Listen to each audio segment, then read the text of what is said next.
I'm Alyxandra Harvey, and today I'll be reading from Hearts at Stake, which is the first book in the Drake Chronicles. Normally, I wouldn't have been caught dead at a field party, if you'll pardon the pun.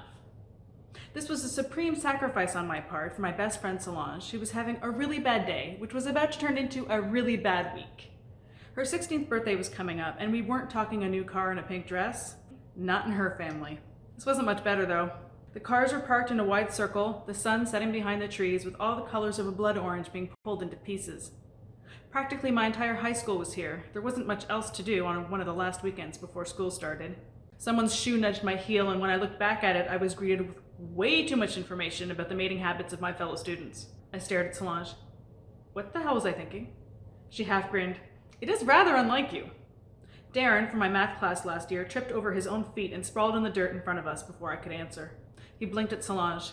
Even in jeans and a tank top, she looked dramatic. It was all that pale skin and those pale eyes. All guys drooled over her. She was beautiful. End of discussion. Who's your friend? She's hot. I slung my arm through Solange's. Let's get out of here. The stars were beginning to peek out, like animal eyes in the dark. We'd probably waited too long. We picked up our pace. And then Solange paused. I was all too aware of what could be out there. I should never have suggested this. I just put her into even more danger. I was an idiot. She held up her hand, her eyes so pale suddenly that they were nearly colorless, a ring of ice around a black lake. And because I was scared, I scowled into the gathering shadows around us. Mom always says that bravado was a karmic debt I had to work through. She was basically saying I'd been mouthy obnoxious for several lifetimes now. But somehow I didn't think this particular situation called for a round of ohms, which was my mother's favorite way of cleansing karmic baggage. They're close, she murmured, watching. Sometimes I really hated Solange's life. It was totally unfair. You're getting angry, she said softly. Damn right I am. Those undead bastards think they can do this to you just because...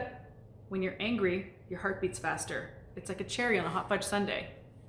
Oh, right. I always forgot that little detail. Lucy, I want you to run. Shut up, I said, disbelief making my voice squeaky. They'll follow me if I run in the opposite direction. That is the worst plan I've ever heard. I grumbled, fighting the urge to look over my shoulder. Stupid creepy cornfields and stupid creepy stalkers. Cornstalk snapped. A familiar jeep skidded to a dusty halt in front of us. Nicholas, Solange breathed, relieved. I was slightly less enamored with her older brother, but I had to admit he had good timing. He was gorgeous, there was no use in denying it, but he always knew just how to make me want to poke him in the eye with a fork. Like right now.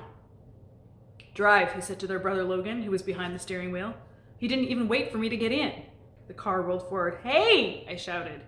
Nicholas Drake, you let her in the car right now. Solange leaned forward between the front seats. She's fine. We have to get you out of here. I grabbed onto the half-open window. Don't you read? I asked Nicholas, disgusted.